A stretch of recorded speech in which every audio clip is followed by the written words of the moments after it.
Pont-Saint-Esprit, une petite ville du Gard, située au bord du Rhône. Au milieu de pavillons classiques en parpaing, sur cette parcelle, se construit une maison avec des matériaux 100% naturels. Du bois pour la structure et dans quelques semaines, de la paille pour les murs. Envoie le poney là. Envoie. Hop, droit. Vas-y. À tout juste 25 ans, Loïc, agent de sécurité, se lance dans la construction de cette maison avec sa compagne Cassandra, aide-soignante. Le chantier a démarré il y a 4 mois pour construire le toit avec des tuiles de récupération. Aujourd'hui, un couple d'amis est venu en renfort. C'est the copine, ça. J'ai pas le choix, surtout, ouais. Elle sait qu'il y a du bon vin, donc c'est pour ça la rend. Ça tue la charpente, hein? Je monte pas sur toi, moi. Mais le pilier du chantier, c'est le père de Loïc, Didier. Non mais moi je vais y aller là-haut, mais à Cassandra ils vont rester. Ah voilà. Ouais, je vais laisser ces dames les passer. Marbrier de métier, il assiste son fils pendant toute la durée des travaux. Si Loïc se lance aujourd'hui, c'est un peu grâce à lui. J'ai appris à travailler, oui, à mes enfants, à prendre les outils en main. Dès l'âge qu'ils étaient petits, ils ont fait leur cabane à poules, ils ont fait beaucoup de choses de leurs mains, en étant toujours à côté d'eux. Mais je les ai habitués à travailler avec les outils. C'était vraiment des bons souvenirs, clairement. Hein. Aujourd'hui, le fait de bricoler avec mon père, c'est l'effet inverse, c'est-à-dire que je lui informe de ce que l'on va faire aujourd'hui, alors qu'étant petit, c'était lui qui m'informait de ce qu'on allait faire de la journée. Une maison écologique de 100 mètres carrés comme celle-ci coûte 180 000 €. C'est 60 000 € plus cher qu'une maison en parpaing bas de gamme. Mais si Loïc et Cassandra ont choisi la paille, alors qu'ils ne sont pas particulièrement écolos, c'est avant tout pour faire des économies de chauffage. On s'était renseigné un petit peu là-dessus, sur les maisons passives, etc. Et puis on s'est aperçu que la paille, elle garde énormément la chaleur, en fait. La paille, ça m'a fait penser à mon grand-père parce que quand il était petit, il a vécu dans une maison en paille. Parce qu'il est issu d'une famille de paysans, donc ils élevaient des bêtes. Il a dit que je pouvais avoir confiance, que j'allais avoir chaud, que j'allais être bien. Et du coup, ça m'a rassurée un petit peu. Après, j'attends vraiment, parce que je suis très frileuse. Donc, du coup... L'objectif, il est que sur une longue durée, on est vraiment moins cher parce qu'on va moins chauffer. Et donc, du coup... On va s'y retrouver en économie d'énergie. En fait, voilà, on s'y retrouve. Le pari, c'est d'arriver à chauffer toute la maison avec un simple poêle à bois. Ils ont dessiné leur plan avec un architecte spécialisé dans l'habitat écologique. On se trouve dans la partie qui va être salon et cuisine avec une grande baie vitrée de 3,80 m qui va se trouver plein sud. Une baie vitrée de 2,40 m qui va se trouver côté ouest. Des baies vitrées pour que le soleil chauffe la maison en hiver et une avancée de toit pour éviter qu'elle ne surchauffe en été. Parce qu'il faut savoir que le soleil n'a pas la même hauteur en hiver et en été. Et donc on a une avancée, casquette de toit, de 1,20 m sur la partie sud. Du coup, avec cette casquette, ça nous permettra de nous abriter du soleil l'été pour éviter d'avoir trop d'exposition au soleil l'été, donc la chaleur après qui rentre à l'intérieur de la maison. Et pour une isolation optimale, une ossature en bois et des bottes de paille. Au niveau de l'épaisseur des murs, du coup, on va être sur 50 cm de paille. Le mur en paille a un pouvoir isolant 1,5 fois supérieur aux normes imposées dans le bâtiment. Tu me fais passer la visseuse des visseuses, s'il te plaît, aussi? Elle est là. L'entreprise spécialisée vient dans 2 semaines pour poser la paille. Mais il faut que le toit soit terminé. Alors le couple sacrifie tous ses week-ends aux grandes dames de Cassandra. Tiens, on serait pas mieux à Avignon, là? En train de siroter un mojito. Vous deviez être où aujourd'hui? On devait être soit en journée shopping, soit en train de faire nos cours respectifs l'une et l'autre. C'est ça. La bonne volonté des copains ne suffira pas. Dès le lendemain, le couple a prévu de faire venir toute la famille pour lui prêter main forte.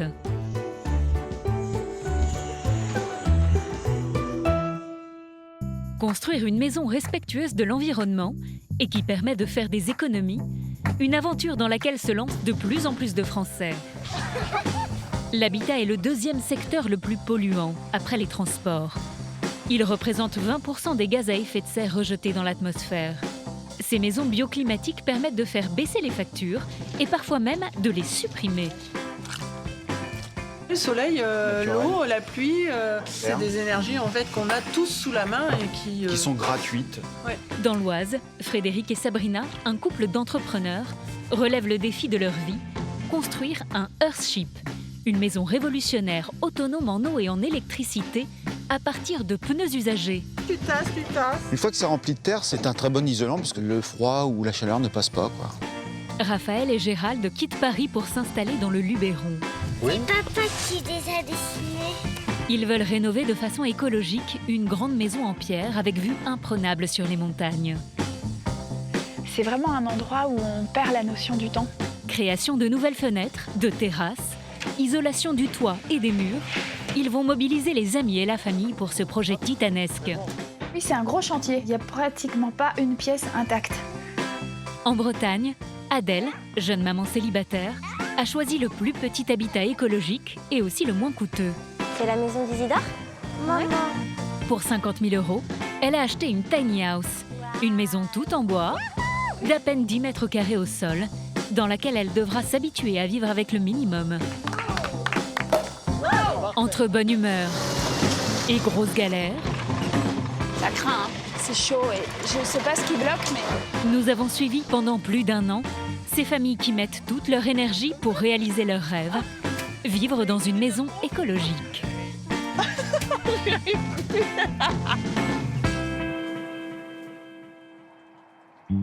Près de Montélimar, Loïc et Cassandra, le jeune couple ayant choisi de construire une maison en bois, en terre et en paille, vit pour l'instant chez les parents de Loïc, à une demi-heure du chantier. Et là, on va être au niveau des tuiles, voire au niveau du toit. Et cela fait 4 ans que ça dure. Cassandra commence à trouver le temps long. Mais il n'était pas question pour Loïc de perdre de l'argent dans une location. En vivant ici, il a pu épargner 80 000 €, puis emprunter 150 000 € à la banque, de quoi financer le terrain et la maison. Oui, il y a les tasseaux à couper, il y a... Ouais. De toute façon, il y aura du monde pour passer les tuiles aussi. Ouais. Construire, un projet audacieux pour un si jeune couple. Mais ils peuvent compter sur le soutien de Didier et de Véronique. Ils sont débrouillards tous les deux, donc oui, on tout à s'inquiète fait. pas, et puis on est là pour les aider s'il faut. Vous êtes à fond avec eux en fait. Ah, tout à fait. On est à fond, et c'est vrai que c'est un beau projet. Ouais. Et puis c'est son projet, donc c'est pas une maison qu'il a fait faire par quelqu'un, c'est des idées qu'ils ont eues eux et qui aboutit quoi à la fin. Quand ils seront dans leur maison, c'est sûr que ça fera du vide chez nous. Oh, on va s'habituer comme tous les parents, hein.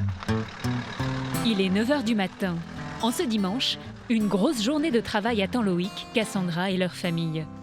Il reste encore un quart des tuiles à poser. Sylvie, la mère de Cassandra, a parcouru plus de 100 km pour venir les aider. Avec Véronique, elle prépare le bois qui sert de support aux tuiles. T'as pas une autre mèche? Mais non, elle était en train de dévisser. Allez-y. C'est vrai? Les mamans ne sont pas expertes, mais sur le chantier, toutes les bonnes volontés sont les bienvenues.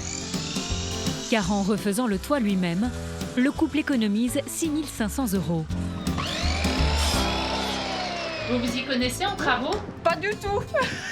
Je suis plutôt une fille de la ville, donc pas vraiment, mais après je vais me servir des outils, hein, mais... Ah, il y avait un nœud aussi. C'est Il n'y quoi? avait pas un nœud dessus. Oh ouais. punaise!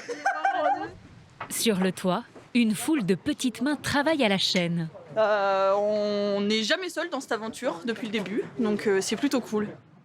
Alors là, on a la sœur de la maman de Loïc, donc son oncle aussi. On a, moi j'ai mes beaux-parents et on a aussi René, le copain de la grand-mère de Loïc. Donc ça fait du monde, mais c'est bien. Il y en a besoin, il le faut. Toute la famille est ravie de participer à ce projet si original.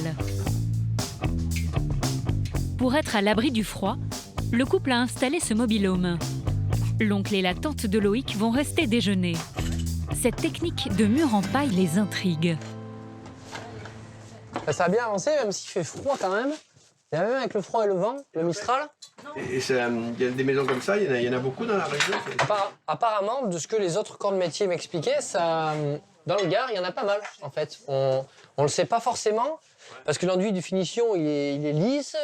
On voit pas qu'il y a de la paille, en fait, d'un point de vue extérieur.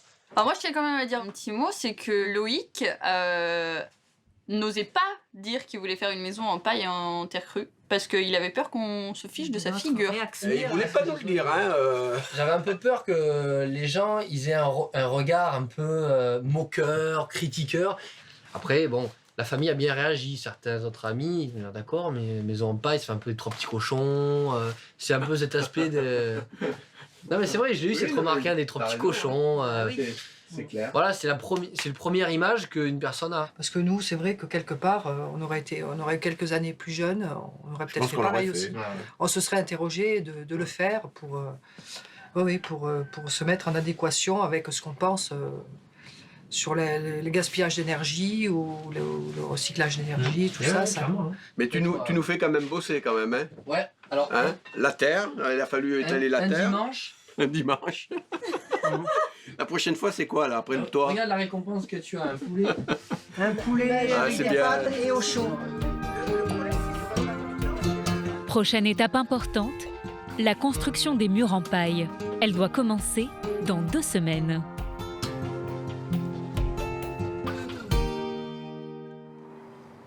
Dans le nord de la France, Toto, on y va. à quelques kilomètres de Compiègne, comme chaque matin à 7 h, Fred, patron d'une PME, accueille ses employés. Salut Maxime. Ça va? Et Philippe? Ça va? Ouais. Parti de rien, il a lancé sa société de chaudronnerie il y a 15 ans. Aujourd'hui, il emploie une dizaine de salariés. L'entreprise, réputée dans la région, assure le système de chauffage de nombreuses communes de l'Oise. Allez, c'est parti. Une belle réussite à laquelle il a consacré toute sa vie. Quand on est entrepreneur, les journées commencent tôt. Puis le soir, de toute façon, même quand on est à la maison, on est encore en train de penser au boulot pour que ça se passe bien le lendemain. L'anticipation et puis les futurs investissements. Enfin, on a toujours un projet en tête, donc c'est fatigant. Fred vit juste derrière son entreprise, dans cette maison, avec Sabrina, coach en nutrition, qu'il a rencontrée il y a 10 ans. À l'époque, ils gagnent bien leur vie et ils se font plaisir avec des voyages au bout du monde. Là, c'était un Namibie, mais... Là, c'était Namibie aussi. Pas mal de safaris. On a fait des choses sympathiques, quand même. Là, c'était à l'île Maurice. Ouais. Des belles plongées, là aussi. Hein. Ouais. L'écologie est alors le cadet de leurs soucis. Et puis après, on s'est lancé dans le quad. Donc on a acheté un quad, un deuxième quad, un troisième, puis après on s'est acheté un SSV, c'est les petits buggy où tu es l'un à côté de l'autre. Mais il y a 4 ans, Fred a un déclic en lisant le best-seller « Comment tout peut s'effondrer » de Pablo Servigne. Épuisement des ressources, pollution, disparition des espèces, cet ingénieur raconte, chiffres à l'appui, qu'il est déjà trop tard pour sauver la planète. C'est vrai que quand je suis sorti de la lecture de ce bouquin-là, moi j'étais à plat, moi j'étais mal, hein, très très mal. On a des enfants, quoi, petits-enfants, et qu'est-ce qu'on va leur laisser, hein? Moi pour moi c'est un drame. Ça va être compliqué parce que je vais certainement pleurer, je vais pas être bien. Vous angoissez pour l'avenir en fait, de notre planète. Ouais. Pour nos enfants. Après cette prise de conscience, le couple décide de tout changer et d'adopter un mode de vie écologique. Fred s'apprête à céder son entreprise et le couple investit 200 000 € dans la construction d'une maison révolutionnaire. C'est sur ce chantier, à l'arrière de l'entreprise de Fred, que depuis 3 mois, le couple passe l'essentiel de ses journées. Il y a un peu de boue, là, ça y est. Depuis maintenant 1 mois. C'est la gadoue comme ça. Pour monter les murs, ici, pas de parpaing, mais un matériau pour le moins étonnant, des pneus. On est en train d'aligner les pneus, donc on tend un cordeau. Et voilà. Et tous les autres pneus, en fait, tu vois, on va les remettre un petit peu en arrière et on va les faire venir juste toucher la corde. Et après, on pourra remplir de terre. Pour 1 400 €, Fred a acheté 1 200 pneus usagés à une société de recyclage et les a découpés. C'est bon, c'est bon, c'est bon, c'est bon, c'est bon. En les réutilisant tels quels avant qu'ils soient recyclés, il évite une opération très énergivore. Le pneu, c'est intéressant parce que c'est un déchet. Aujourd'hui, on ne sait pas quoi en faire. Deuxième idée, une fois que c'est rempli de terre, ça va faire une masse thermique qui va emmagasiner la chaleur pour l'hiver et qui va la restituer pendant la journée. Et c'est un très bon isolant puisque de la terre, de toute façon, au bout d'une certaine épaisseur, le froid ou la chaleur ne passe pas, quoi. C'est pas toxique un pneu? Alors oui, c'est toxique un pneu. C'est toxique, mais une fois qu'il est enterré, qu'il est recouvert de terre, il n'est plus en contact avec l'oxygène. C'est un matériel qui ne bouge plus. Pour trouver la terre, Fred et Sabrina ne vont pas très loin. Ils la récupèrent au fond de leur jardin. Tu tasses. Un circuit court, respectueux de l'environnement, mais un brin fastidieux. Depuis le début du chantier, on a tous perdu un peu de poids. Vous comprenez pourquoi? On s'aperçoit qu'on a des muscles partout à la fin de la journée. C'est un super projet. C'est le projet de votre vie, là. Ouais, tout à fait, clairement. Je sais pas, on verra. Ce projet fou se nomme Earthship, ou Géonef en français. Il est né de l'imagination d'un architecte américain, Michael Reynolds, dans les années 70. Au Nouveau-Mexique, il a construit tout un village, 65 maisons en plein désert. 100% autonome en eau et en électricité, c'est l'habitat écologique parfait. Je l'ai posé là, je crois, non? Ouais, il est là. En France, il n'existe que 20 Earthship et un seul spécialiste de ce type d'habitat, Mathieu Guillaumard, 29 ans. Ce diplômé en génie civil qui travaillait pour de grands groupes de BTP a tout lâché pour se former aux États-Unis. C'est lui qui a dessiné les plans avec Fred et Sabrina. Par contre, il faut bien tendre comme ça. Là. Il les assiste pour le gros œuvre. Quand j'ai découvert le Earthship, moi j'en ai pas dormi de la nuit, quoi. J'y croyais pas, quoi. Et le jour même, j'ai décidé de réorienter complètement ma vie pour aller vers ça, quoi. À ce point-là, quoi. C'est un gros déclic pour moi, ouais. Ça fait partie des maisons les plus économiques parce que la dépense énergétique est la plus faible dans le Earthship. Le principe de base du Earthship, c'est de creuser et de recouvrir de terre les façades nord et est pour isoler la maison. Le fait d'être semi-enterré, on réduit drastiquement les besoins de chauffage. En profondeur, le sol est toujours à une dizaine de degrés. Ce qui fait que même s'il fait moins 10 dehors, dans la maison, il fera toujours 10 à 12 degrés, quoi. Ça fait un delta de température de 20 degrés qu'on n'a pas besoin de chauffer. Ça, c'est énorme, quoi. Fred et Sabrina veulent être autonomes à 100% en énergie. Ils vont installer une éolienne et des panneaux solaires. Leur but, avoir une empreinte carbone nulle. C'est utiliser en fait toutes les énergies qu'on va trouver, le soleil, l'eau, la pluie. Faire travailler mère nature et... Ouais, tout en fait. Et ça, tout ça, c'est des énergies en fait qu'on a tous sous la main et qui sont gratuites. Ouais. Ils vont ainsi économiser 100 € par mois d'électricité. Et sur le projet, il n'y a pas que les énergies qui sont gratuites. Pour diminuer le coût de leur maison, Sabrina et Fred ont recruté des bénévoles via un réseau d'entraide écolo. Comme Paul-Henri, ingénieur informatique, ils sont nombreux à accepter de travailler gratuitement. En échange, ils apprennent les techniques du Earthship. On apprend beaucoup et l'idée c'est de construire, moi, d'acheter mon terrain et de construire ma maison plus tard, quoi. Donc là c'est super motivant, quoi, pour moi. Pour faire des économies, Fred et Sabrina ont aussi troqué les pelles contre une machine qui permet de tasser la terre dans les pneus. Un petit arrangement avec l'écologie. Ça fait le boulot de 25 personnes, ouais. C'est un compromis. Voilà, parce que si on devait payer 25 personnes, ça coûterait beaucoup plus cher que cette machine. C'est le niveau d'huile qui est là. Et je vais démonter le carter, voir si la courroie elle bouge ou pas. Pour le moment, le chantier avance au rythme prévu.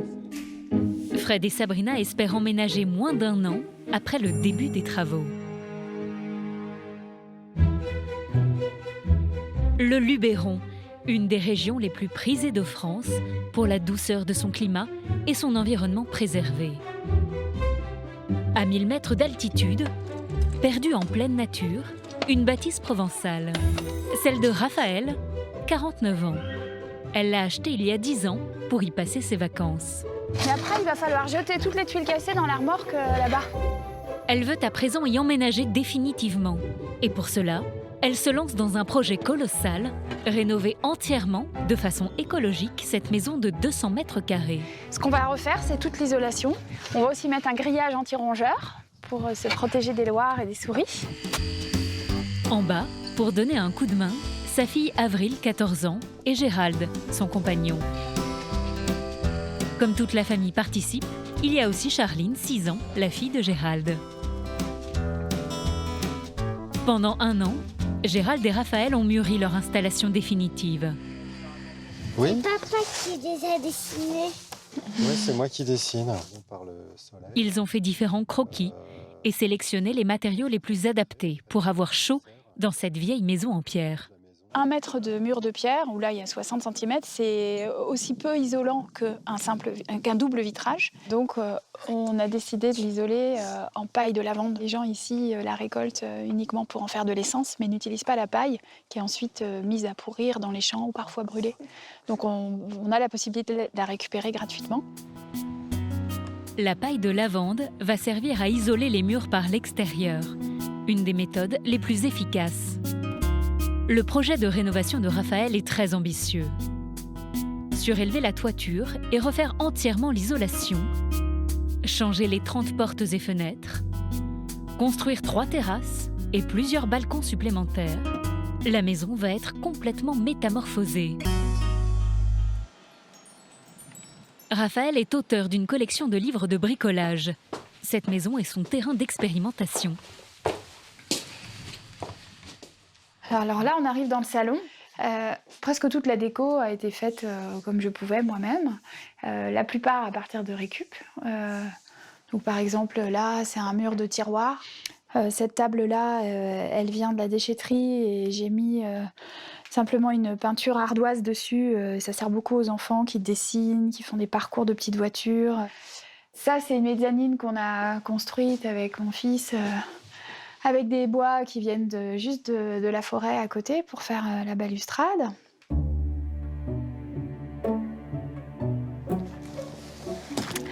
Alors là, on arrive sur le toit terrasse qui est au niveau de notre chambre. Ce qui nous a plu, c'est évidemment la vue qu'on a là. C'est un peu la pièce la plus agréable de toute la maison, même si elle est à l'extérieur. C'est vraiment un endroit où on perd la notion du temps. La plupart du temps, quand on vient ici, au bout de quelques jours, on ne sait plus du tout quelle est la date. Et ça fait à peu près ça à tous les gens qui viennent. Cette bâtisse hors du temps a un gros défaut. Elle n'est pas raccordée au réseau d'eau de la ville. Elle est alimentée par de l'eau de pluie recueillie dans une cuve. Non, ça va aller. C'est bien, il y en a pas mal. C'est normal, on est au mois de février. Heureusement qu'on a de l'eau. Pour être sûr de ne jamais en manquer dans cette région aride, Raphaël et sa fille vérifient régulièrement le niveau d'eau. Voilà, on est au fond. Ah, yes 3 mètres... presque 3 mètres d'eau, donc ça fait 24 700 mètres cubes. Litres. Donc ça veut dire que là, elle est vraiment bien remplie. Et c'est bien.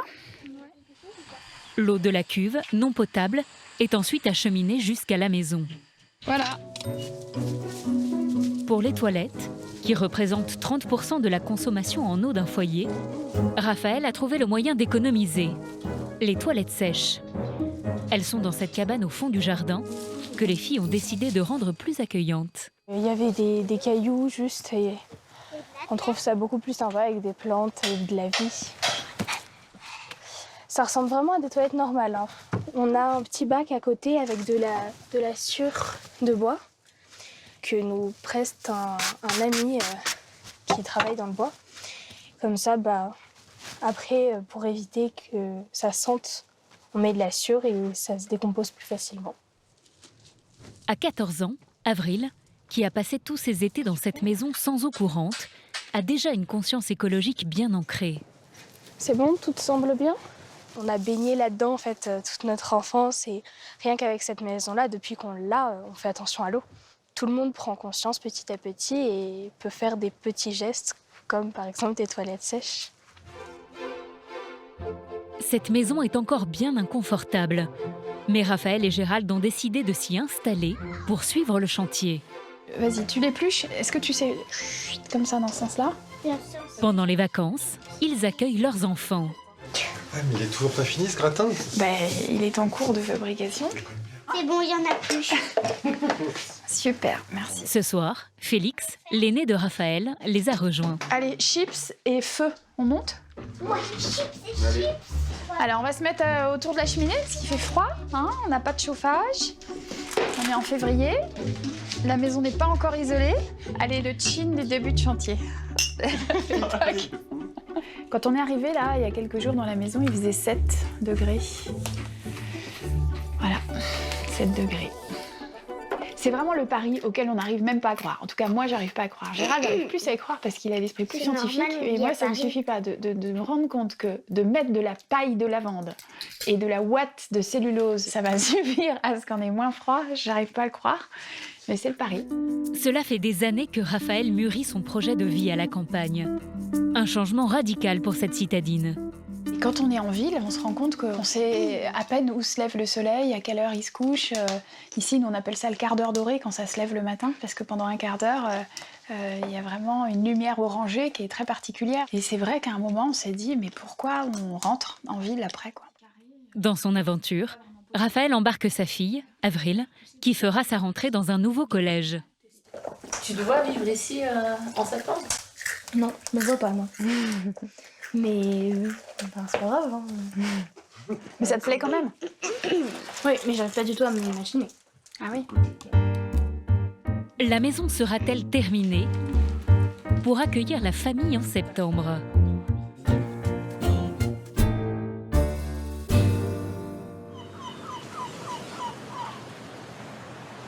À quelques kilomètres de Vannes, après des études de sciences politiques puis de sociologie à Lille, Adèle, 23 ans, est de retour dans sa Bretagne natale.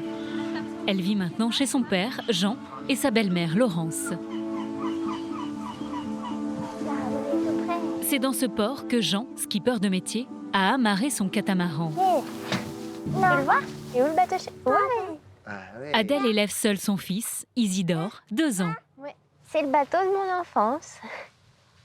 Là, j'ai appris à vivre dans des cabines, non, à dormir surtout dans les cabines du bateau, dans les petites surfaces. Et ben nous, ce ne sera pas un bateau, ce sera une tiny house. Oui. Mais ce sera aussi une petite maison et elle bougera aussi. Pour sa nouvelle vie, Adèle a choisi le moins cher des habitats écologiques, la tiny house. Les tiny, ce sont des maisons miniatures de 10 mètres carrés au sol qui peuvent être remorquées. Nées aux États-Unis en 2002, 6 fois moins cher que des maisons classiques, leur vente explose après la crise financière de 2008.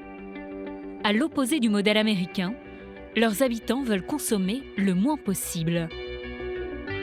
Pour commencer sa vie en tiny, Adèle s'est installée sur le terrain de son père. 3, ouais. C'est pour mettre... Mais en fait, on peut prendre les petits. Jeune maman, elle ne se voyait pas construire sa maison et a préféré se la faire livrer clé en main. C'est parti. Adèle doit simplement aménager son terrain. Et celle-là, je peux les décaler. Et construire une petite terrasse en bois. Top, c'est bon, impeccable. Bon, je fais la prochaine. Vas-y, continue, c'est parfait. Jean, son père, est ravi de pouvoir lui donner un coup de main. On est assez bricoleur, ouais, quand même. Hein. Le bois, je connais bien. Moi, j'ai construit un bateau en bois déjà, un catamaran en bois. Et puis également, on a fait un agrandissement de la maison, tout ça en bois. Adèle se voit déjà dans sa mini-maison. L'idée, c'est que quand on ouvre les baies vitrées, eh ben, on arrive direct sur la terrasse.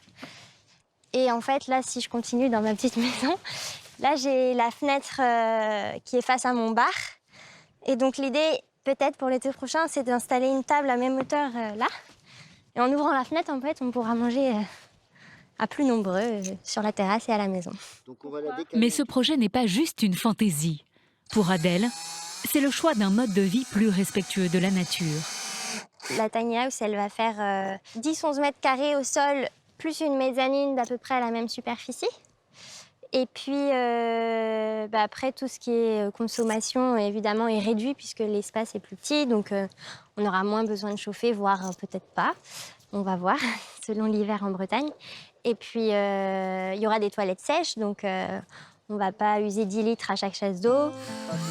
Autre avantage, grâce à sa maison sur roue, la jeune femme se donne la liberté de déménager au gré de ses envies. J'aime bien voyager, j'aime bien ne pas me sentir figée quelque part. Donc c'est vrai que c'est sympa d'avoir une bulle à soi avec ses petites affaires. Pour moi, j'ai envie que ce soit cette tiny house, notre cocon. D'ailleurs, elle va s'appeler la mariposa. Ça veut dire papillon en espagnol. Donc c'est pour nous donner des ailes. Si Adèle se lance dans cette aventure, c'est avant tout pour son fils, Isidore, 2 ans.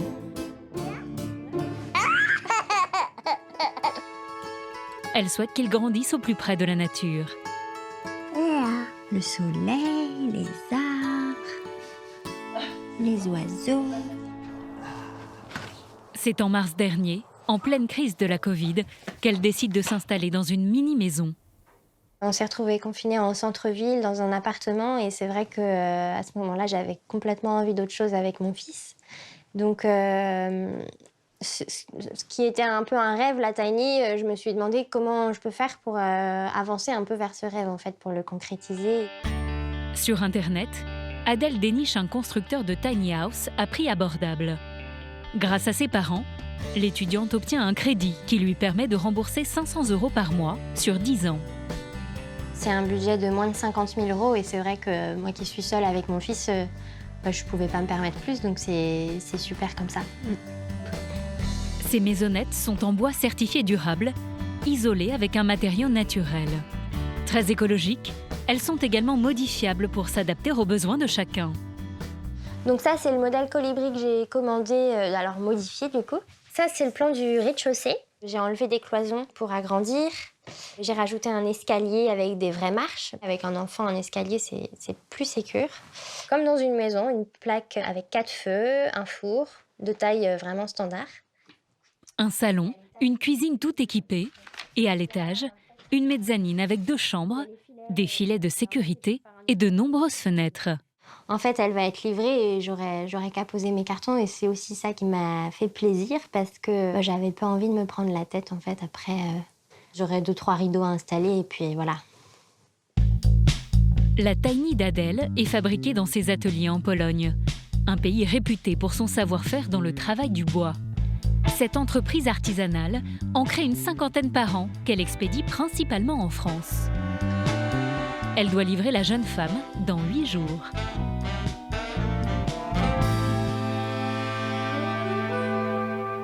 Pour se préparer à sa vie en miniature, Adèle doit effectuer un tri drastique dans les cartons qu'elle a entreposés chez son père. J'étais dans un appartement de centre-ville, donc il y avait 45 mètres carrés, j'avais une grande cuisine avec plein de placards. Donc il faut définir ce qui est vraiment nécessaire et ce qui sert une fois par année, quoi. Alors ça, typiquement, je la trouve hyper sympa, cette balance, mais voilà, je m'en sers jamais. C'est mignon, ça fait vintage, mais... Toujours un petit pincement au cœur, quand même. Les galets, bon, maintenant qu'on est en Bretagne, j'en aurais peut-être moins besoin. Je vais les enlever. Jusque-là, pas de difficulté. Mais avec les robots ménagers, ça se complique. Bah, tout a une fonction différente. Parce que c'est hyper pratique pour les soupes et les smoothies. Après, l'objectif serait de pouvoir les regrouper en un seul. Bon, je vais le mettre là, de toute façon, le carton n'est pas encore parti de la maison.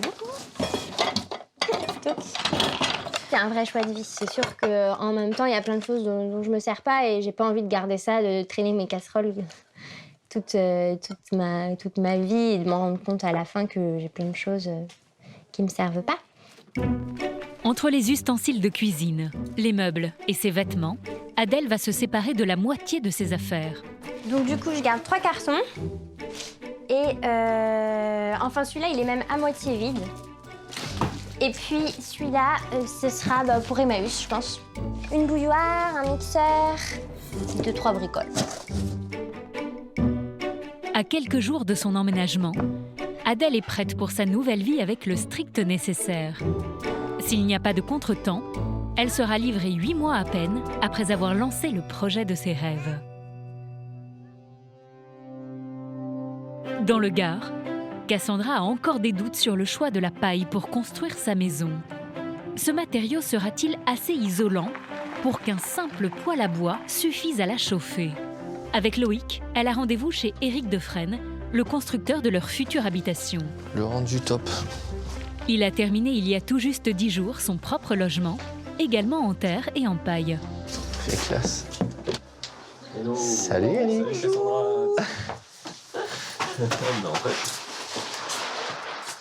Cassandra.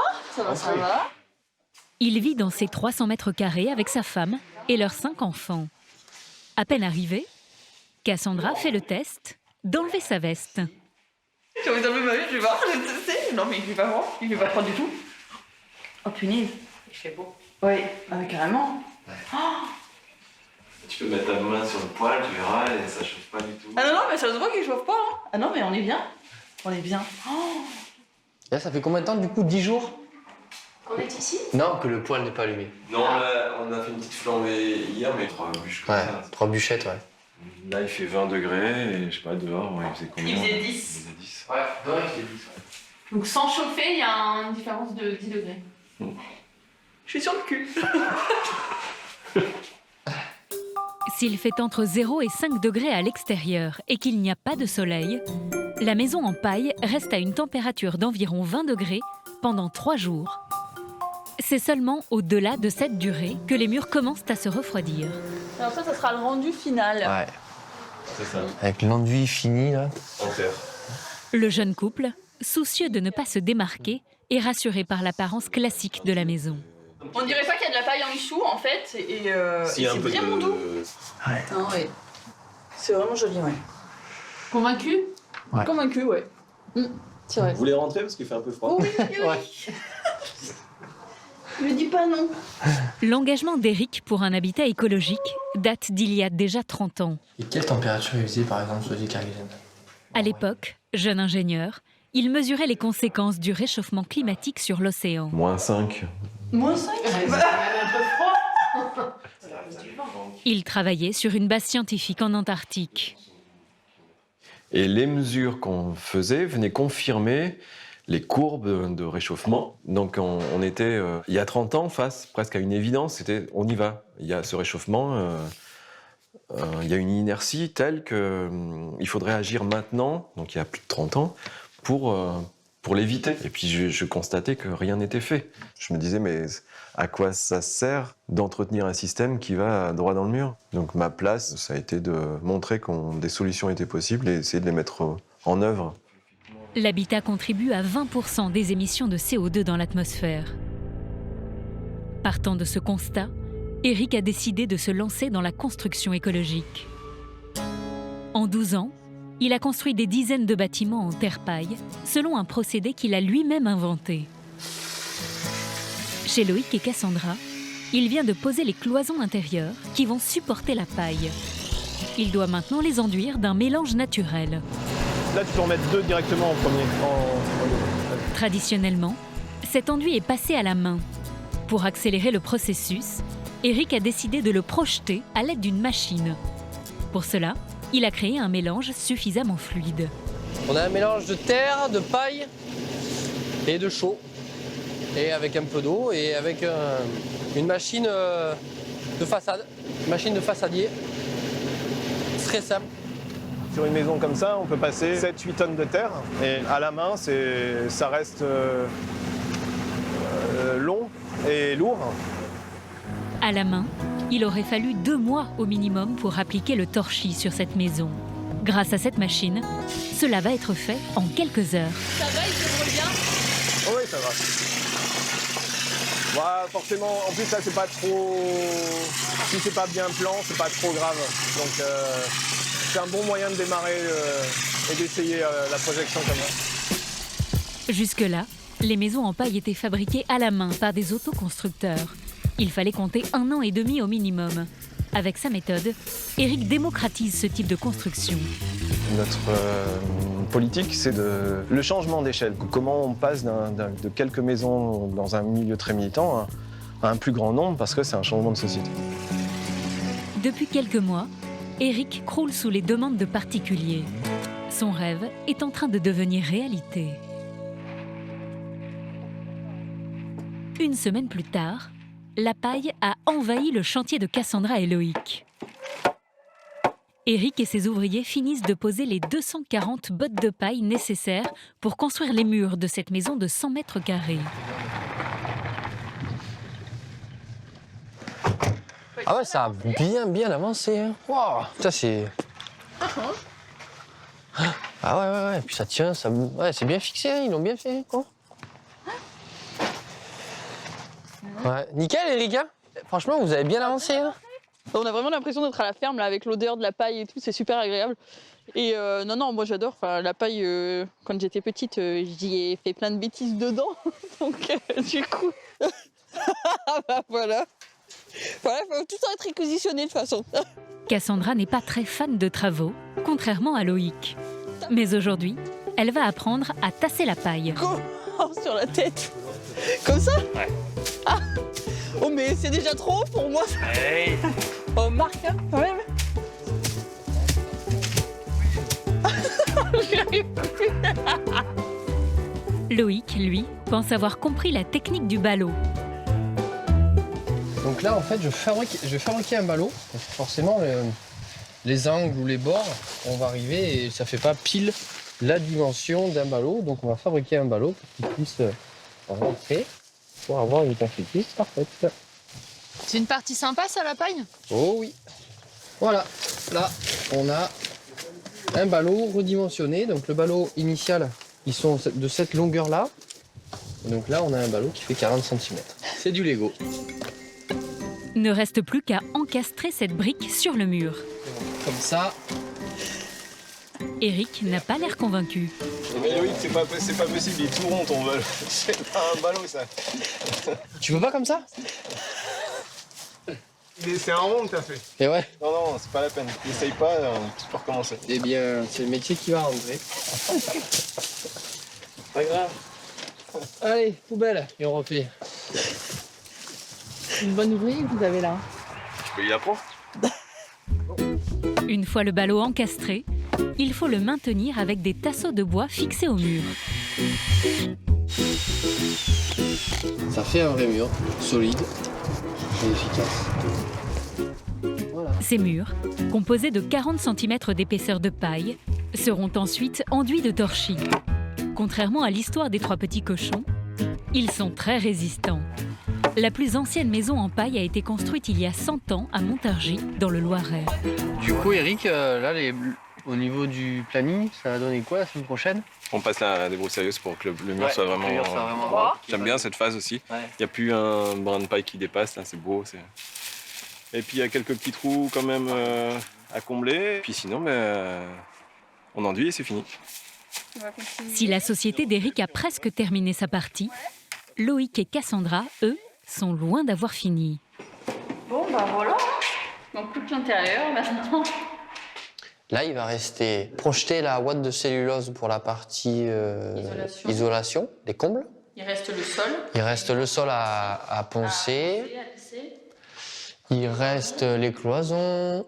Et ensuite l'aménagement. Et après, l'aménagement et les peintures, bien évidemment. Donc pronostic pour l'emménagement? Juillet maximum. Loïc est moins optimiste, car c'est lui qui va faire l'essentiel des travaux. La maison sera-t-elle aussi bien isolée que l'espère Cassandra?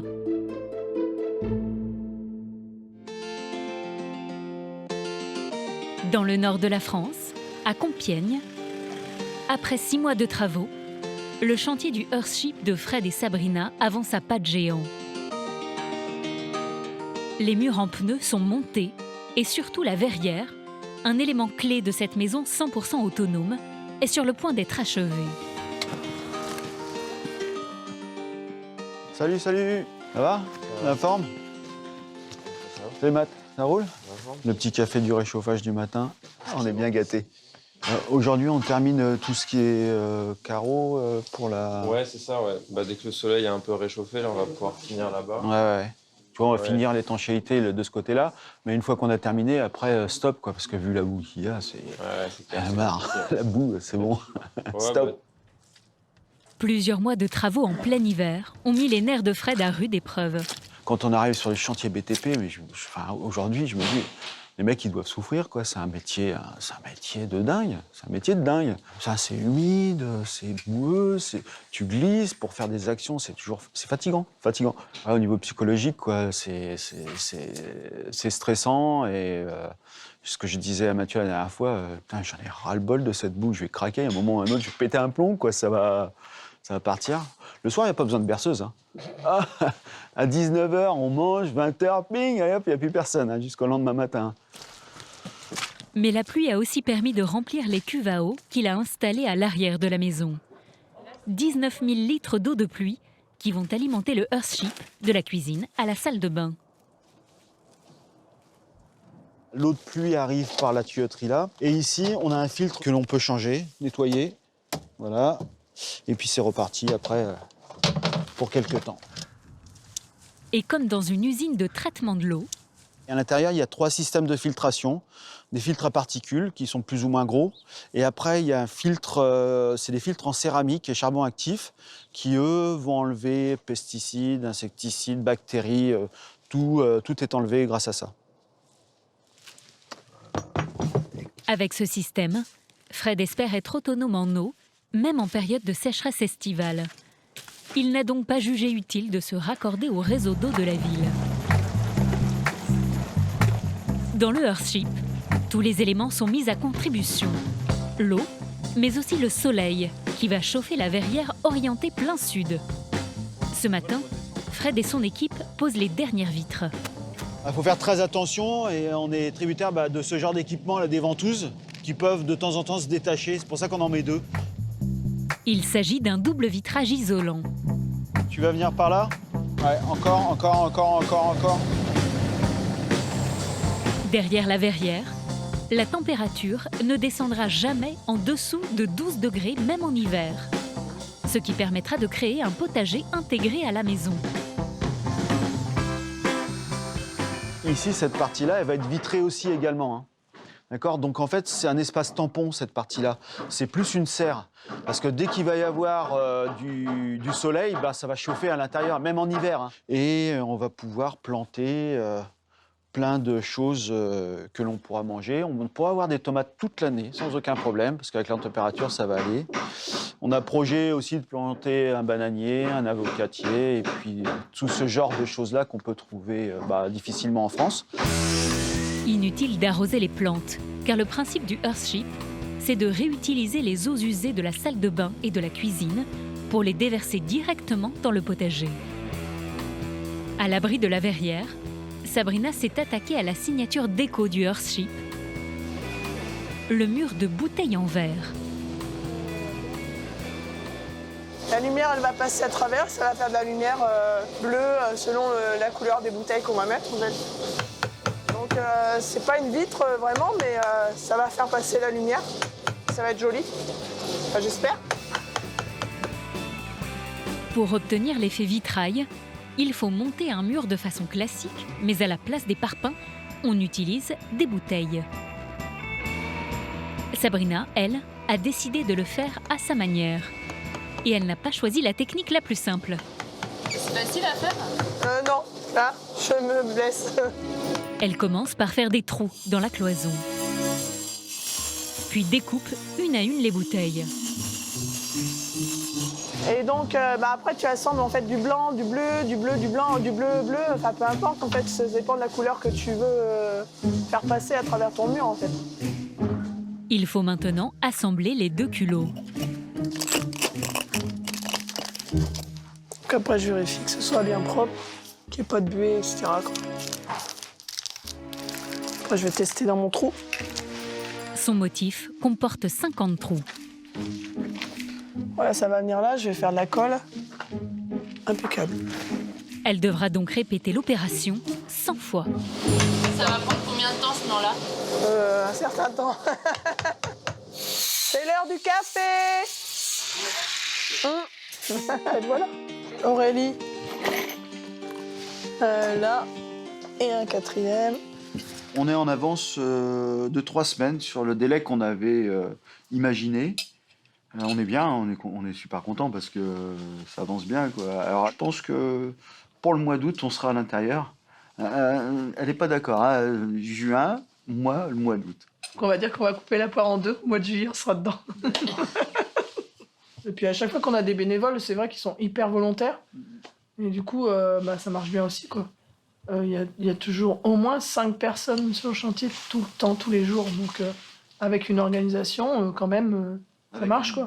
Une bonne organisation, ça fonctionne, quoi. Donc c'est pour ça que ça va vite.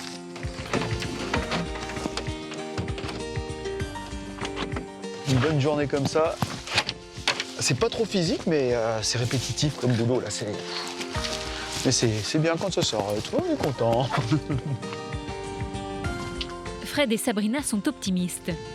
Mais il leur reste encore l'électricité, la plomberie et les finitions. 5 mois de travail au minimum s'ils parviennent à garder leur avance.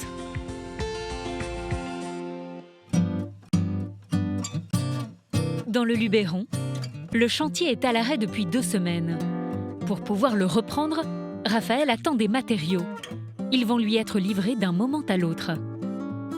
Et donc là, il va partir, là, c'est ça, au fait? C'est ça? Ouais. D'accord, très bien. Ok, c'est bon. Merci. Allez, au revoir. Manque de chance, elle se retrouve seule pour organiser la livraison. Gérald, son compagnon, qui est rentré à Paris, n'a pu être présent. Ouais, c'est compliqué. Je vais déjà voir avec le chauffeur s'il peut tenter de venir, ici. Inquiète, Raphaël craint que le poids lourd reste bloqué sur les 500 mètres de piste caillouteuse qu'il faut emprunter pour arriver jusqu'à la maison. Le camion, un 44 tonnes, a déjà commencé son ascension. Bonjour. Bonjour. Vous avez trouvé facilement? C'est un peu le bout du monde, mais on y est arrivé. Parce que là, le pire est à venir, en fait. Il y a le doucement. C'est de l'escalade? Parce que j'ai monté les suspensions. J'ai monté les suspensions au maximum. Ah, c'est pour ça? Ouais. C'est cool.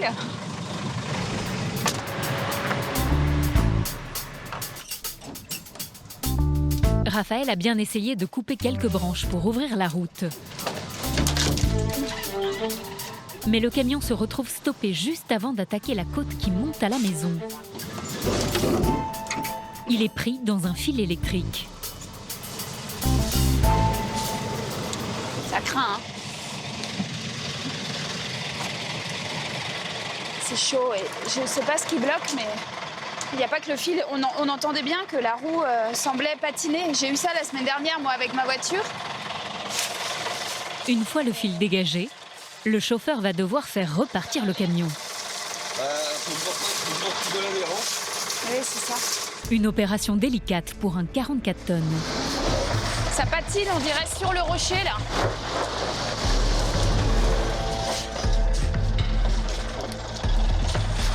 On dirait que c'est seulement la pente qui gêne, finalement. C'est même pas tant les virages ni les arbres, c'est juste le fait que c'est très, très lourd.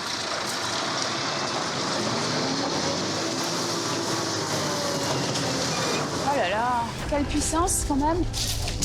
Raphaël, qui n'a jamais suivi un chantier aussi important, n'avait pas anticipé le volume de la cargaison. Ça fait partie des contraintes. Quand on habite en zone isolée et qu'on prévoit un chantier sans forcément se rendre compte, parce que moi je suis pas professionnelle, donc on suit les quantités, on multiplie par rapport au nombre de mètres carrés qu'on a et aux matériaux qu'il faut, mais de là à imaginer que ça va représenter ça dans la réalité. J'ai fait des tests en vue dans ma vie, mais celle-là, je pense qu'elle est au-dessus. C'est vrai? Ah ouais? À cause de quoi? Le fait de venir là sur un petit chemin, sur d'avoir des problèmes d'adhérence malgré qu'il fasse sec et que le terrain est ressuyé. Il y a du poids, donc... Ouais, c'est étonnant. Donc, ouais. C'est le rocher. Il faut maintenant décharger tout ce bois. Mais Raphaël n'est pas équipé. Débrouillarde, elle a donc fait venir en même temps le camion grue chargé de livrer son isolant. J'aurais pas cru que tu montes avec celui-là. Là. T'as plus de chance que moi, toi. Ça va bien? Ça va mieux. En moins d'1 heure, ils vont décharger les 9 tonnes de pin Douglas, un bois de qualité qui arrive d'une région voisine, l'Ardèche. Les travaux de charpente vont enfin pouvoir commencer.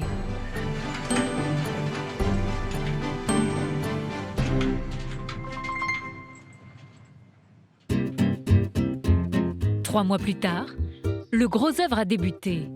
Raphaël a investi 200 000 € pour rehausser le toit, créer une coursive et changer les 30 portes et fenêtres. La maison est ouverte à tous les vents. Une étape éprouvante s'annonce. C'est un gros chantier. Il n'y a pratiquement pas une pièce intacte. Donc ça bouge de partout. C'est vrai que ce qui est étrange, c'est qu'on en vient quasiment à réhabiliter une ruine. Mais Raphaël garde le moral. Aujourd'hui, elle a appelé du renfort. Salut Nicolas. Des gros bras pour accomplir un travail de force. Bon, on vous attendait, hein? Bon. Alors le chantier, il commence avec le déplacement de la grosse poutre. C'est la plus grosse poutre de la maison et on vous attendait parce qu'on ne peut pas la porter tout seul. Donc j'espère que tu t'es bien entraîné ce week-end. Allez. C'est Elvis, le charpentier, qui dirige cette opération périlleuse.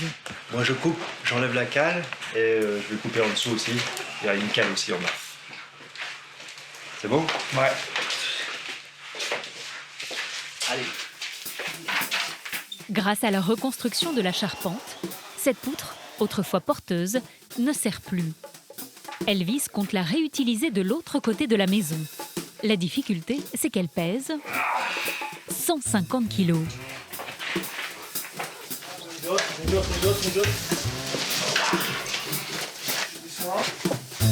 Allez, on y va direct.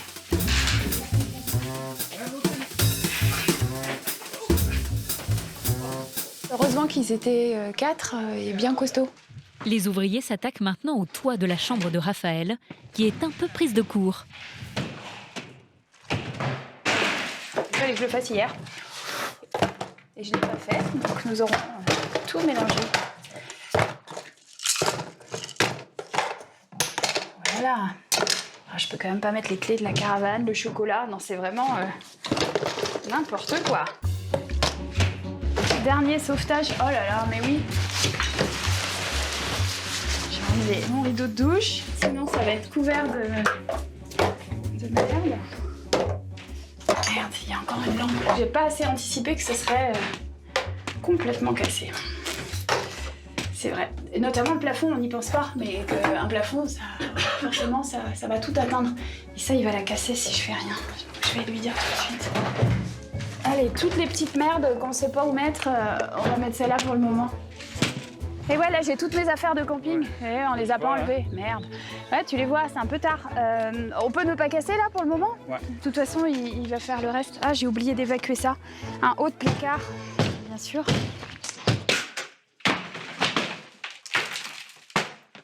La maison de Raphaël est désormais inhabitable. Elle n'a plus d'autre choix que de s'installer dans l'une des caravanes du jardin. Habituellement, ce sont les chambres d'amis. Un confort assez spartiate, mais vivre dans ce cocon lui plaît. Hop, donc là, ça sera ma chambre. Ouais. Et notre chambre, parce que Gérald arrive bientôt. Et c'est super, en fait, c'est très agréable. Moi, j'adore loger là l'été. Il y a une vue sur la maison, mais on est un tout petit peu à l'abri quand même. On se réveille dans la nature. C'est super. On a tiré l'électricité. Cette caravane sera sa chambre, mais aussi son bureau.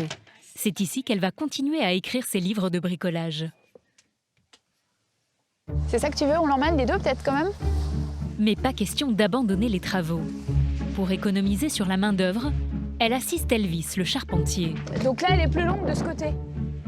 Et participe aux différents postes du chantier.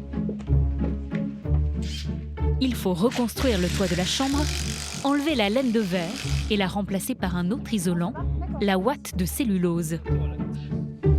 Un matériau plus sain, fait à base de papier et de carton recyclé.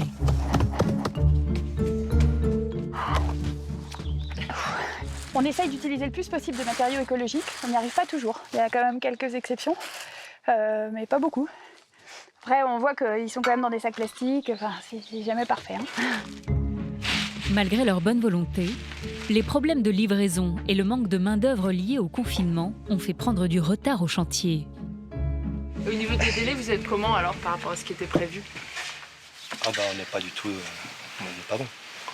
Ouais, on est plutôt à plus un mois et demi. Et vous aviez prévu d'emménager en septembre? Est-ce que c'est toujours tenable? Oui, ça, on pourra toujours aménager. De toute façon, il y a plein de façons de vivre dans une maison. On peut être top confort et puis on peut être en mode camping. On est dans un pays où il fait beau, en septembre c'est encore l'été, ça ira. Prochaine étape cruciale, l'isolation des murs avec la paille de lavande.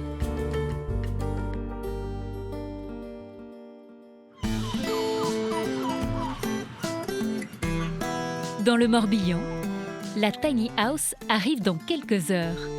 Sur le terrain, Adèle a tout préparé pour accueillir sa mini-maison. Ce soir, elle compte bien y passer sa première nuit. Donc là, c'est l'arrivée d'eau qui vient de la maison, en fait. C'est donc dans cette tranchée, à l'intérieur là, du gros tuyau rouge, il y a le tuyau d'eau. Et on finira le raccord quand la tiny sera là, parce qu'on ne sait pas exactement comment elle va être positionnée. Il y aura aussi l'évacuation. Et ensuite, on a l'électricité, ça y est, c'est bon. On a fait monter l'électricité jusqu'ici. Donc là, pour le coup, il n'y aura plus qu'à brancher la tiny, en fait. Mais un détail inquiète la jeune femme. C'est important quand même qu'elle soit à plat pour le quotidien dans la maison.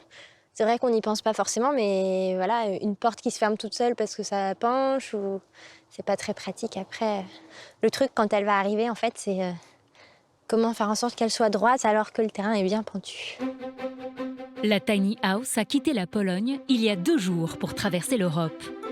Elle est sur le point d'arriver au terme de son périple de 2000 km. Elle va arriver par là, mais on doit attendre encore un petit peu. À l'entrée du hameau, Adèle trépigne d'impatience. Qu'est-ce que c'est? C'est la petite maison d'Isidore et maman? Regarde là-bas. C'est la taille. Tu vois, je t'avais dit.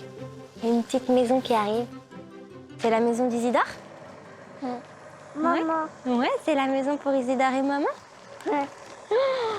Waouh! Elle est belle! Waouh! Elle est encore plus belle que j'imaginais! J'adore les couleurs! Elle est trop belle! La tiny house est livrée à l'entrée du terrain de Jean. Il faut maintenant attendre un tracteur pour la déplacer dans le jardin. Cela fait 8 mois qu'Adèle en rêve. Elle a élaboré ce projet en plein confinement avec sa mère. Pour l'occasion, Sylvie a fait le déplacement. C'est le grand jour aujourd'hui. Ça va, maman? Oh, c'est trop bien. Tu l'as vu ou pas? Non, je l'ai pas vu. Ah bah viens. Viens. Je suis très contente hein, depuis le temps qu'on en parle de cette tiny. Exactement. Ouais. Ah, c'est super. Je trouve que ça fait un petit nid, ça va faire un petit nid douillet pour commencer la vie ici, quoi. Hein, avec mon petit chou. T'es contente de voir la boue? J'aurais même une petite place pour venir dormir et passer le week-end ici à la campagne, donc c'est génial. Grand moment. Avant même l'installation de la tiny sur le terrain, Adèle s'empresse de l'intérieur. Yes! Des murs tout en bois, un plan de travail en chêne massif. Tu sais où elle va être, ta chambre? Là. Ouais, là-haut. Vas-y, je te suis. Il y a même un escalier sur mesure. La jeune femme est sous le charme. Elle est aussi rassurée de voir les filets bien à leur place pour la sécurité d'Isidore. On va être super bien, là. Ça va être le petit coin lecture, observation des étoiles. Ouais. Et votre chambre, c'est là? Et du coup, ma chambre est ici. Tout à fait. Ah, coucou. Alors, quand grand-mère va venir Je sais pas dormir combien ici, on peut. Ah oui, il va falloir s'habituer à cette hauteur. Ah, je suis très à l'aise, moi. C'est génial, c'est bien d'avoir ajouté les fenêtres. Est-ce que c'est bien? Ça te plaît? Ça fait une petite cabane? Non. La tiny a été déposée à l'entrée du terrain de Jean. Reste maintenant à la positionner au bon endroit. Pour cette manœuvre délicate, Adèle a sollicité l'aide de ses voisins agriculteurs. Premier passage compliqué, l'entrée du terrain, très étroite, qu'il faut franchir sans endommager la tiny. Là, au niveau assurance, c'est moi qui ai toute la responsabilité du tracteur. On va dire qu'il n'y aura pas de problème.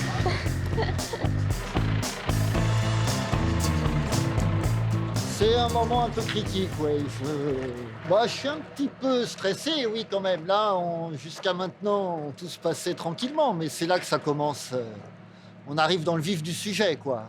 Il va falloir s'embourber, il va falloir passer tous les virages, le câble. Première épreuve réussie. Ça passe pas mal, hein. Ouais, là, le boulot est fait. La tiny se trouve maintenant sur le terrain, où elle va devoir slalomer entre les arbres. Là, je coupe au ras. Un peu d'élagage, et le tour est joué. Je crois que ça passe. Ouais. 30 cm, va tout doucement. Je dirais qu'elle va nous tomber dessus. Stop. Stop. Comme ça ferme un peu plus, je préfère. Elle est un peu en pente, mais on va la rééquilibrer avec des chandelles, en fait. Pas moins de 30 cm sont à rattraper pour mettre la petite maison à niveau. Mais dans l'immédiat, Parfait. l'équipe n'a qu'une hâte, sabrer le champagne pour fêter l'événement. Après quelques coups, Jean et ses amis s'attellent au rééquilibrage de la tiny. L'affaire s'annonce plus compliquée que prévu. Alors, je vais chercher des parpaings, hein, parce qu'avec les chandelles, moi, j'y crois pas trop, là, qu'on va rattraper ça et être stable. Moi, je vois pas ça très stable, de toute façon. Oui, mais amène-les. Adèle se dit qu'elle aurait peut-être dû faire appel à des professionnels. 3 tonnes 5. Non, moi, je vous fais confiance. Sinon, je préfère dépenser 500 € de plus et... Creuser des trous, abaisser d'un côté pour remonter de l'autre, poser des dalles ou des cales en bois, tous les moyens sont bons. Mais 1 heure plus tard, le résultat est loin d'être satisfaisant. Si on se met comme ça, voilà, quand on sera comme ça, on sera bon. On a ça à remonter sur 25 mm, il faut 10 fois ça. En fait, ce côté-là doit remonter de 25 cm. Et après, c'est bon. Donc, on retire le parpaing. Oh non, on va le laisser, le parpaing. On laisse le parpaing. On retire la petite cale avant. Ouais. Cela fait maintenant 4 heures que la troupe s'active et parlemente pour trouver la solution. Peut-être qu'on peut en mettre une là et puis une à ce niveau-là, oui. Sous le regard inquiet d'Adèle. Elle prend alors une décision radicale. Faire revenir le tracteur pour aplanir le terrain. C'est reparti pour les grandes manœuvres. En fait, on recommence tout depuis le début. On va enlever la tiny, on va aplanir le terrain avec le tracteur et on va la remettre après. À force d'être manipulée, la tiny a été endommagée. En fait, celle-là, elle est bloquée. Je peux pas l'ouvrir si je pousse et je peux pas la fermer. Elle est bloquée entre deux. Donc, je sais pas si c'est la structure qui a bougé, si c'est la fenêtre, si c'est un petit goupillon à l'intérieur. Aucune idée. En moins d'1 heure, la maison est déplacée. Le terrain est aplani et la tiny repositionnée. On voit que c'est plus adapté pour elle. Elle préfère. Merci. Ça fait un peu comme une journée de 48 heures là en fait L'arrivée, le premier calage, le décalage, le recalage. Malgré la fatigue, Adèle n'a qu'un souhait. Yeah! Emménager dans sa nouvelle maison. Et y passer sa première nuit. La fenêtre a été réparée. À l'étage, elle prépare son petit cocon. Quelques livres pour se sentir chez soi, des jeux pour son fils et surtout la literie. Oh là là, mettre une housse de couette ici, ça va être l'enfer, je crois. Ouh, je suis perdue là. Dans quel sens elle est? Je crois que je l'ai mise à l'envers dedans. Ce sera parfait pour cette nuit. Pour Isidore, c'est l'heure du coucher. Il découvre sa chambre à hauteur d'enfant.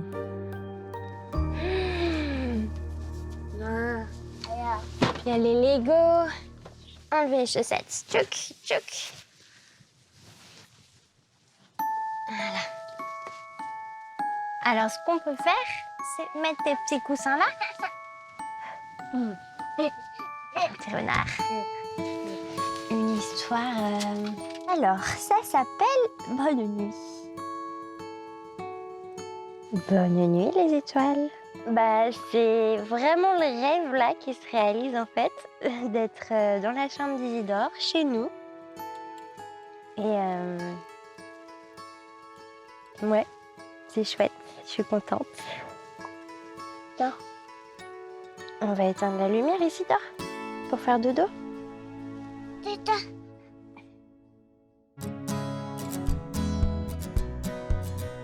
À Pont-Saint-Esprit, en ce début d'automne, la maison en terre-paille de Loïc et Cassandra est sur le point d'être terminée.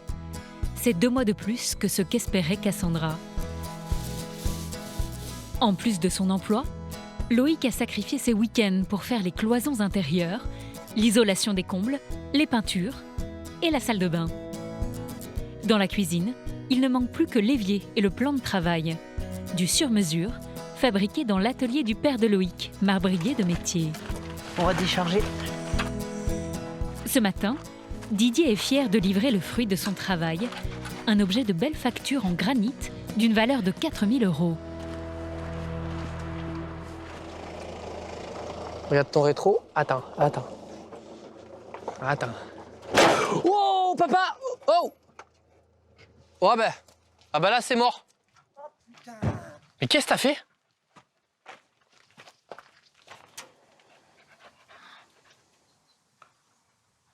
Pourquoi c'est comme ça? Putain. Merde. Oh putain. Oh putain de merde. Allez, je repars. Oh putain. Mais pourquoi t'as fait... Bah, je comprends pas. Pourquoi il est tombé là? Pourquoi il est tombé? Les secousses. Et oh merde. T'avais pas de... Si, j'avais les coussins là, il y a 2 minutes. Et tu les as enlevés? Ouais. Ah putain. Ce sont 8 heures de travail anéanties en quelques secondes. Allez, je repars. On va poser ça là. Ils vont installer la partie du plan de travail restée intacte. Attention à la marche. Quant à l'autre partie, Didier va devoir la refaire dans son atelier. C'est jouable pour aujourd'hui? Non. Non. Ça tombe à l'eau.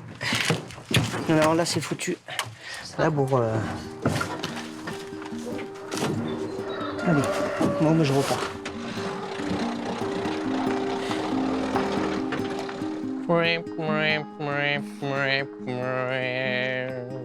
Quand il y a des jours, ça va, il y a des jours qui vont pas dans le bâtiment. Surtout quand on construit.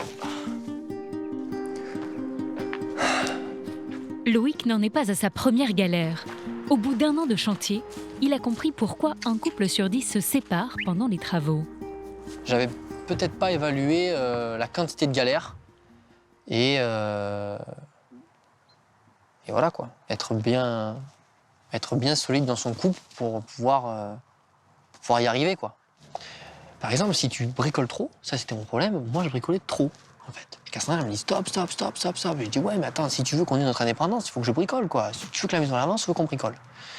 Et du coup, Eh ben ouais, d'accord, je comprends bien et tout, mais il faut qu'on parte quand même un peu. On partait pas en week-end. On prenait pas du temps pour nous deux. Ah, le moral, il est un peu à terre, quoi. Malgré les épreuves, le couple est fier du résultat. Car la maison Terre-Paille tient ses promesses. Il y fait bon, même sans chauffage. La semaine dernière, on avait 11 degrés, donc on se gelait vraiment à l'extérieur, et on avait donc 21 à l'intérieur, donc on en avait un delta de 10. Ce qui est énorme pour une maison, quoi. Là, je suis en t-shirt dans la maison, alors que normalement, au mois de septembre, je suis en pull. Donc non, ça marche vraiment. C'est un succès pour le couple qui a dépensé 40 000 € de moins que prévu, grâce au travail acharné de Loïc. Non, tu les laisses tranquilles. 2 œufs. La maison a été construite en moins d'1 an. Désormais, il ne leur reste plus qu'à profiter de leur vie sans travaux. Lixi.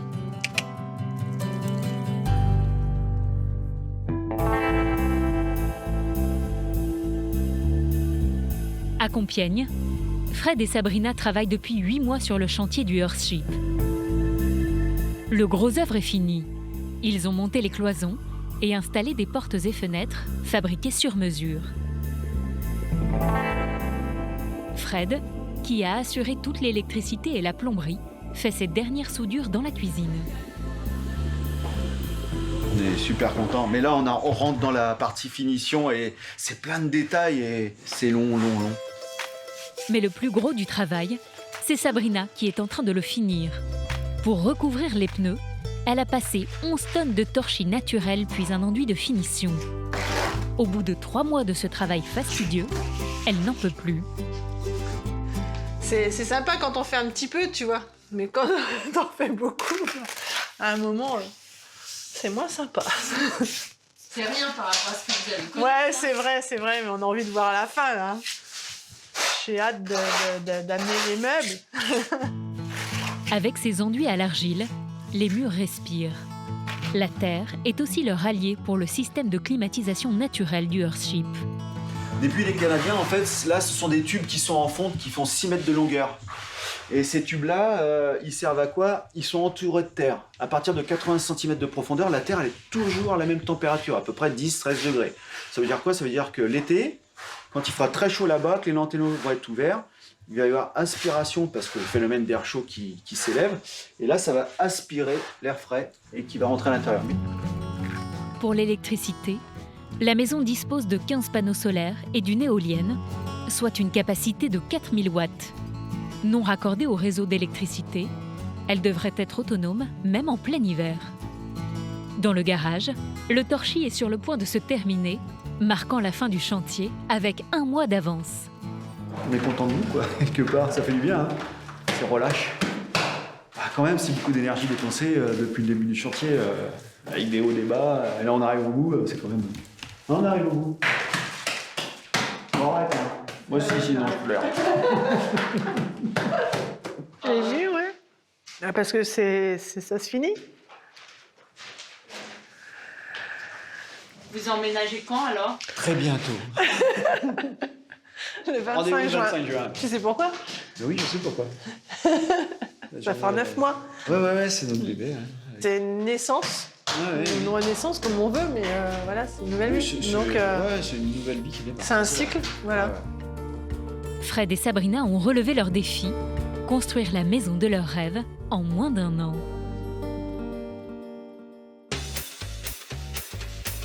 25 juin, c'est le grand jour. Pour les aider à emménager, Sabrina a appelé à la rescousse. Tu veux qu'on le fasse tous les deux? Ouais. Je prends le côté le plus lourd, c'est ça? Bah non. Son frère, Emric. Ah oui, ça. Là, faut la tourner. Attends, je vais la pousser juste la déplacer. Tourne d'un quart de tour. Ils ont juste quelques mètres à faire pour transporter leurs meubles. Mais un déménagement réserve toujours quelques galères. Hop! Oh putain, il y a 5 mm de trop. Arrête! Non! Et les pieds là, ça se retire pas? Non, attends. Elle peut reculer un peu vers toi, 1 cm. Tu peux pas, ça va bloquer dans... Ça va bloquer avec l'angle. Ah, punaise. La table finit par passer. On tourne. Formidable. Mais il reste encore quelques pièces imposantes, comme cette porte décorative en bois massif qui pèse 150 kg. Oui, il y a l'épaisseur, ça passe pas. Arrête. Il faut la mettre de biais et la faire tourner un peu comme ça. Ok. Bon, ok. Attends, faut tirer nous là. Ça passe, vas-y. Ça passe. Ah non, mais pas on la descend. Faut surtout derrière. Ouais. Allez. Voilà, elle va arriver en miette. Je crois. Oh putain, je l'ai plus tiens. Ah, ça passe, ici c'est grand. En fin de matinée, le déménagement est terminé. Voilà. Allez, là elle est à la vie maintenant. Là elle bouge plus. Dans la verrière, tomates, haricots verts, courgettes ont déjà commencé à pousser. Oubliez le temps des pneus et de la boue. Le Earthship de 200 mètres carrés semble sorti d'un magazine de décoration. Une cuisine ouverte sur le salon, un bureau, une chambre. Et dans la salle de bain, le mur en verre de Sabrina fait son effet. Le tout pour le budget qu'il s'était fixé, 200 000 €. Allez. Attends, on croise pas. Emeric, qui avait quelques doutes sur le projet de sa sœur, est bluffé. Mais une Donc, maison j'attendais. vous n'êtes pas dit, mais elle est complètement folle. Oh, je me suis dit pour l'air gonflé avec l'air quoi et tout. Non. D'ailleurs, là, il y a un petit coup de mou, ça serait bien que tu donnes. Ouais, c'est mon rôle aujourd'hui, non? Cet après-midi. Il a pas parlé de Non, je trouve ça bien. Je trouve que c'est un beau projet quand on peut le réaliser et puis qu'on se donne les moyens, ouais. Quand on voit le résultat, oui, bien sûr que ça valait le coup. Je sais pas si tu vois, quoi. C'est une maison hors du commun, avec sur des principes énergétiques qui nous vont bien, vraiment en adéquation avec ce qu'on ressent aujourd'hui dans notre état d'esprit, d'autonomie surtout. Ouais, c'est génial, c'est du bonheur. Le Earthship est pour Fred et Sabrina un manifeste, un geste pour préserver les générations futures et la planète. Grâce aux réseaux sociaux, ils vont désormais se consacrer à la promotion de ce modèle d'habitat écologique.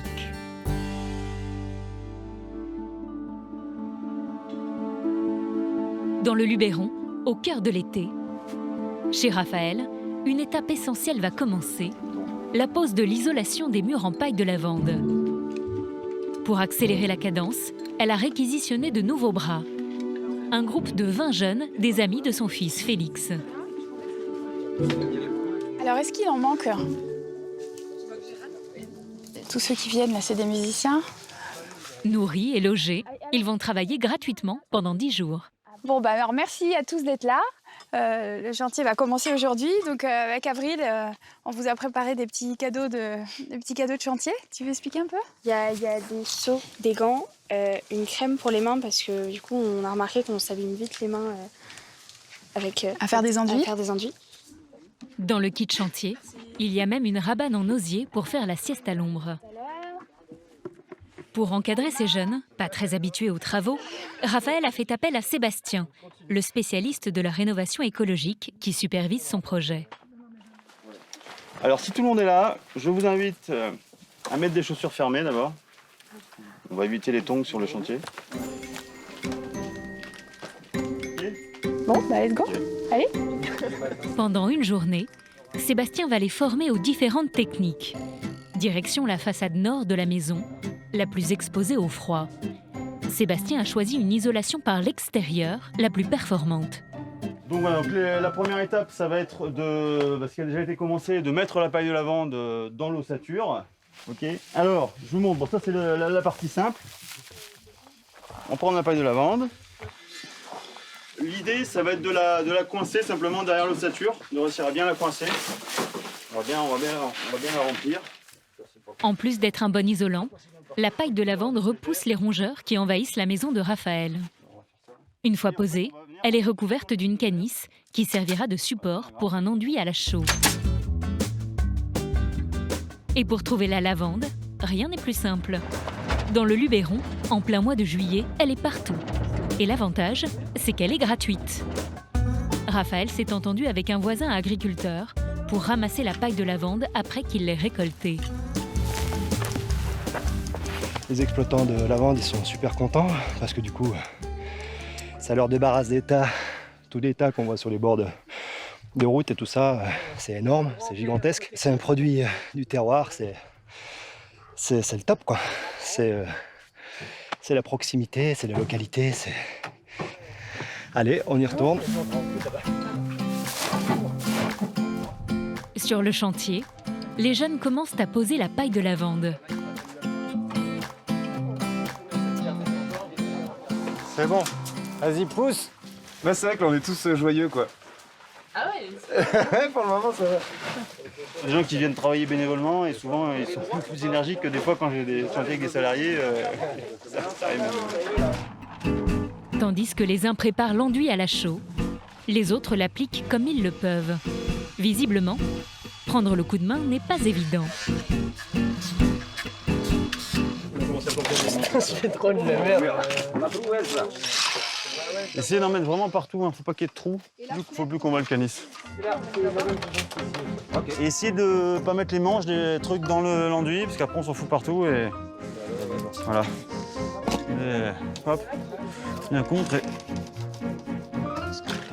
On va prendre que des filles sur les chantiers parce que là je vois que j'ai l'impression que les mecs. Avant le déjeuner, il reste encore 2 heures à tenir. À 11h du matin, il fait déjà 30 degrés. C'est épuisant, hein, mais bon, ça va. Ouais, il fait chaud et c'est très physique, quoi. Quand on s'imagine, on est tout motivé et après on est dedans et je pense qu'après on va s'habituer. Pour remotiver les troupes, Raphaël a une idée. Quand vous sentez qu'il y a un petit peu de mou, il y en a 2 qui du coup ramènent des instruments.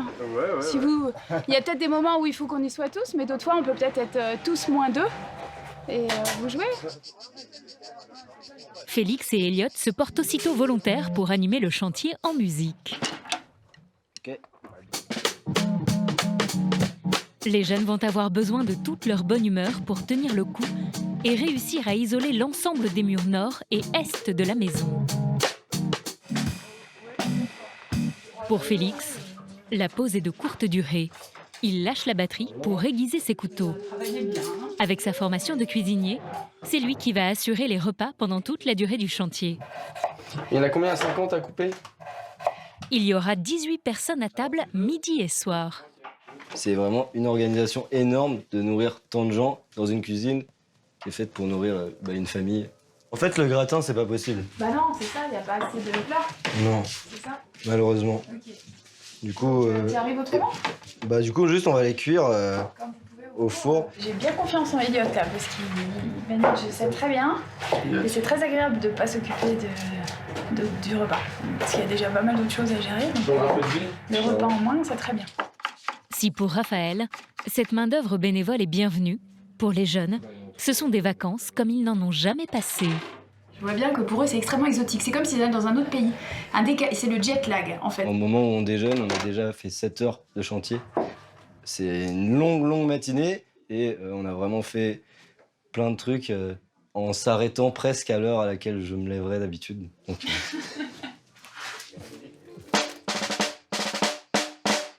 Le déjeuner est prêt. Après une grosse matinée de travail, tout le monde se détend en musique. Ce rythme, les jeunes vont devoir le tenir pendant 10 jours.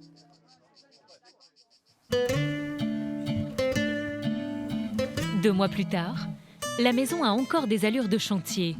Mais dans le jardin, les caravanes qui servaient de chambre ont été désertées. Comme prévu, à la rentrée, Raphaël, Gérald et leurs enfants ont emménagé dans la maison. Et ils s'y sentent bien. On est surpris de se rendre compte que ça marche quand même, ce qu'on nous avait dit. C'est-à-dire le fait de changer toutes les ouvertures et de changer l'isolation fait que même là, on est début novembre, donc il fait 1 degré la nuit. Et on chauffe peu. On a quelques radiateurs dans les chambres allumés que quelques heures par jour. Et en bas, il n'y en a pas et ça va. Quant à Avril, elle a fait sa rentrée dans son nouveau collège. J'ai moins d'autonomie qu'à Paris où je peux prendre le métro plus facilement, mais ça va. Comme chaque matin, Raphaël accompagne sa fille à l'arrêt de bus, à 1 km de là, avant de commencer sa journée de travail sur le chantier. Maintenant, on enlève tout. Aujourd'hui, Raphaël vit une étape importante. C'est bon. Grâce à la présence d'amis de la famille, elle va enfin pouvoir retirer l'échafaudage qui leur a permis d'isoler les murs en paille de lavande. On avait emprunté l'échafaudage pour 2 mois, je crois, et voilà, on l'a depuis, je ne sais plus, 8 mois. Donc vous êtes content? Bah oui. Ah ouais, là c'est vraiment une journée, c'est la première fois qu'on voit la maison enfin dans son état final. C'est un chantier qui dure depuis février et là on est début novembre. C'est déjà habitable puisqu'on y habite, mais c'est loin d'être fini quand même. S'il faut être endurant pour un tel chantier, Raphaël n'en est pas moins fier du résultat, à l'extérieur de la maison, mais aussi à l'intérieur. L'auteur spécialiste du bricolage s'est fait plaisir avec les finitions et la décoration. Donc là, on est dans la salle de bain des filles. Là, c'est la douche. Là, on s'est amusé. Il y a une amie qui est venue, Lina, qui nous a peint des carreaux. Avril, elle voulait qu'on puisse mettre des plantes dans sa douche. Donc en fait, là, j'ai fait une cavité où on pourra mettre une plante. Et il y a un tuyau qui passe à l'intérieur et qu'on voit descendre en bas. Comme ça, l'humidité de la plante pourra s'échapper. Et puis, on s'est amusé à briser des assiettes qu'on avait récupérées à la déchetterie pour faire une mosaïque. Et ici, on a trouvé du carrelage chez une potière en Pologne. Et puis, j'ai demandé au plombier de me faire lui-même le robinet et le bec verseur pour éviter d'avoir des robinets classiques. Donc, il l'a cintré, et c'est que du cuivre. Et je trouvais que ça allait bien avec. Là, c'est le dressing d'Avril. Chaque chambre est équipée d'une mezzanine en bois, d'une salle de bain personnalisée et d'une ouverture sur l'extérieur pour profiter du soleil du Luberon. Là, on arrive sur la terrasse tropézienne. Alors, je vais faire comme font les jeunes, là, qui font ça toute la journée. Parce qu'on est en train de remettre les tuiles qu'on avait enlevées cet hiver. Donc, on monte par là pour retuiler le toit. Là, on voit le toit qui est presque fini et puis surtout ce toit terrasse qui est nouveau, qui correspond à notre chambre, une partie de notre chambre. Et ça va être l'endroit certainement le plus agréable parce que c'est là que la lumière donne en fin de journée, quand il n'y a plus trop de lumière ailleurs. Là, ça donne encore. Ça sera bien. Ça sera une annexe extérieure de notre chambre. Raphaël et sa famille mettront un point final à leur aventure dans quelques mois.